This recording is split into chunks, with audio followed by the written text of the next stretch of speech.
నటి నిమ్రత్ కౌర్ పేరు ఇటీవల ఎక్కువగా మీడియా హెడ్ లైన్స్ లోకొస్తోంది. ఐశ్వర్యారాయ్ భర్త నటుడు అభిషేక్ బచ్చన్తో ఎఫ్ఐఆర్ సాగిస్తోందనే ప్రచారం నడుమ నిమ్రత్ పేరు బాగా పాపులరైంది. అదంతా అటుంచితే ఇటీవల కొన్ని సినిమాలలో పవర్ ప్యాక్స్ పెర్ఫార్మెన్సెస్తో నిమ్రత్ మంచి పేరు తెచ్చుకుంది.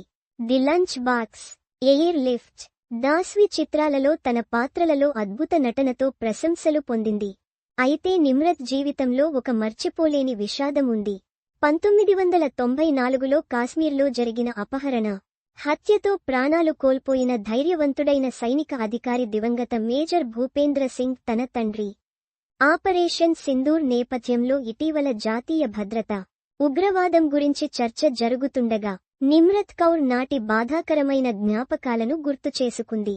నిమ్రత్ ఒక పాత ఇంటర్వ్యూలో మేజర్ సింగ్ కాశ్మీర్ సరిహద్దు రోడ్ నెట్వర్క్లో ఉన్న వెరినాగ్లో పనిచేస్తున్నాడు.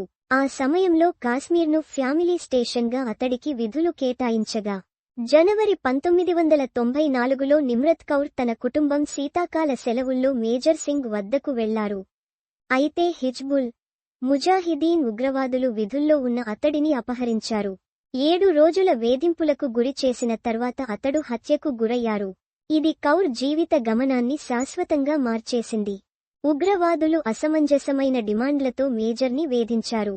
మేజర్ సింగ్ చలించలేదు, దేనికి అంగీకరించలేదు. చివరికి వారి చేతుల్లో హతుడయ్యాడు. 44 వయసుకే ఈ మరణం.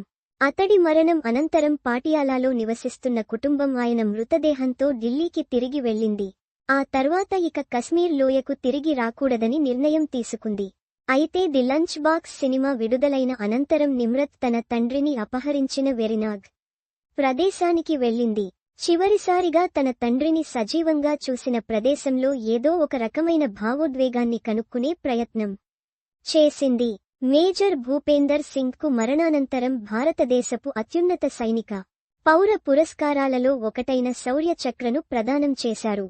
మార్చి 13 నిమ్రత్ కౌర్ పుట్టినరోజున ఈ గుర్తింపు లభించింది. తన తండ్రి దివంగత 72వ జయంతి సందర్భంగా నిమ్రత్ కౌర్ తన తల్లి సోదరితో కలిసి రాజస్థాన్లోని శ్రీ గంగానగర్లో మేజర్ భూపేందర్ సింగ్ స్మారక చిహ్నాన్ని ప్రారంభించారు. నిమ్రత్ ఇటీవలే కుల్ ది లెగసీ ఆఫ్ ది రైజింగ్స్లో నటించింది. ఇది జియో హాట్స్టార్లో స్ట్రీమింగ్ అవుతోంది. సెక్షన్ 84లోని నిమ్రత్ నటిస్తోంది.